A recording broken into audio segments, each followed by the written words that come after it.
Iran ও America দুটি ভিন্ন মহাদেশ। ইরান এশিয়া মহাদেশে এবং আমেরিকা উত্তর আমেরিকা মহাদেশে অবস্থিত।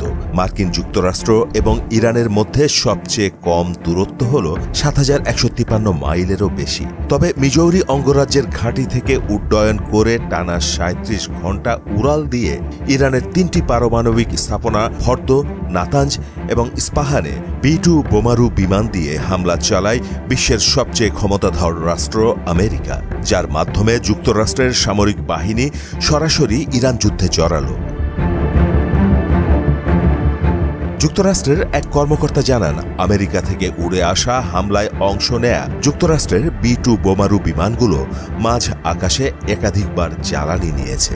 ইরানে হামলায় মার্কিন বিমান বাহিনী এই প্রথম কোনো যুদ্ধক্ষেত্রে ৩০,০০০ পাউন্ড ওজনের বাংকার বিধ্বংসী বোমা GBU-57 ব্যবহার করল।